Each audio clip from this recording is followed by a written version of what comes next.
मौत नहीं है।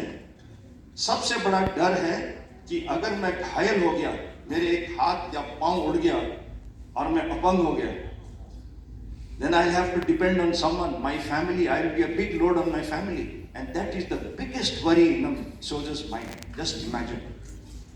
But हम उस दिन रुके नहीं।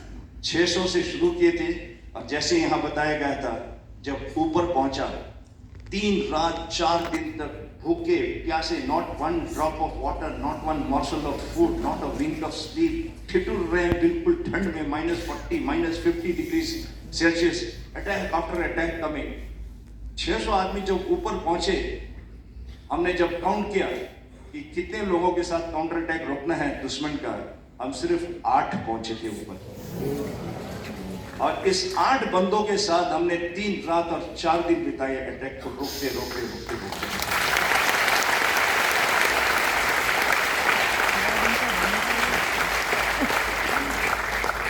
मेरा तो एक ही था, हिम्मत मर्दा मदद है खुदा।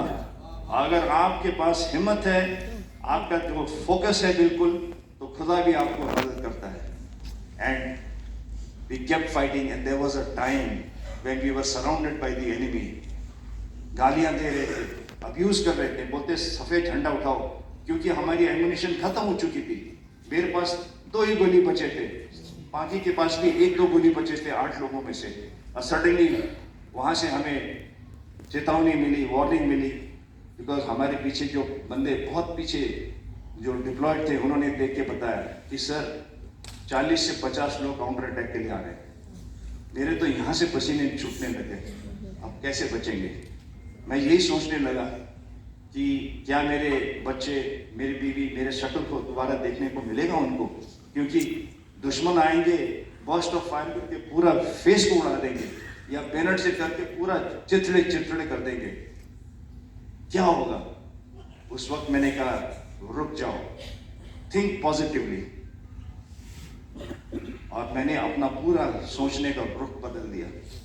मैंने ये नहीं सोचा कि हमें क्या होगा, मैंने ये सोचा कि हम कैसे इसको उल्टा करके सिचुएशन को कैसे जीत सकते हैं और कैसे हम निकल सकते हैं।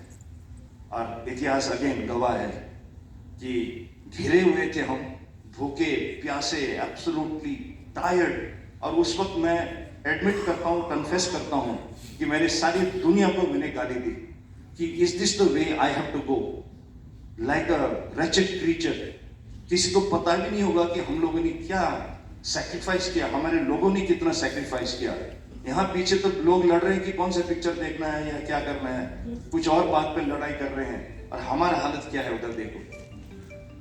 और फिर मैंने अगेन पॉजिटिव थॉट की तरफ अपना सोच अपनाया, और बमबारी है, जो गोलाबारी जो है, आर्टिलरी फायर, अमूमन जब आप बैठे हो तो आप अपने ऊपर नहीं मंगा सकते, क्योंकि अपने दुश्मन के ऊपर क्यों नहीं मंगा सकते, क्योंकि आप इतने नजदीक और करीब हो दुश्मन के कि आपके ऊपर ही वो गोला जो है बारूद एकदम टारगर हो सकता है। बट मैंने कहा कि अब तो लास्ट उपाय यही है। और उस दिन याद है मुझे, हम 8, मैंने कहा बम्बार्टमेंट यहाँ से आ रहे, रॉक्स इधर है, श्रैपनल्स यहाँ से जाएंगी, तो लड़कों को बोला कि 8 ले लो। इसी प्रकार दुश्मन को पता नहीं था, और मैंने बम्बार्टमेंट करने का हुक्म दे दिया। 108 बॉम्ब्स ऑन माई हेड। वो तो चौंक गया मेरा आर्टिलरी ऑफिसर, कहा कि सर आर यू श्योर, आप अपने सर के ऊपर चाहते हो? I said yes, on my head. और जो ही ये लोग आए, वो जो विसल बॉम्ब होता है ना, वो साउंड करते हुए अपने बॉम्ब्स आ रहे हैं हमारे ऊपर। मुझे मालूम है कि हमारे ऊपर आ रहे हैं, और लड़कों को भी मालूम है हमारे ऊपर आ रहे हैं। नॉर्मली ये साउंड सुन के अच्छे लड़के भी कांपने शुरू हो जाते हैं, क्योंकि वो बम्बार्टमेंट जो होता है ना, शेल जब गिरता है उसका इतना सॉलिड एक्सप्लोजन होता है, शीट ऑफ फ्लेम और श्रैपनल सब तो भड़ के जाता है उधर से। लेकिन मैंने कहा कि अब तो उपाय नहीं है कुछ, मगर और क्यों आ रहे थे पाकिस्तानी, बोल रहे अब खत्म कर देंगे, हमें मालूम है तुम्हारा गोला बारूद खत्म हो गया, क्योंकि वो भी फौजी है, उनके मालूम है कि हमारे पास कुछ है नहीं अभी।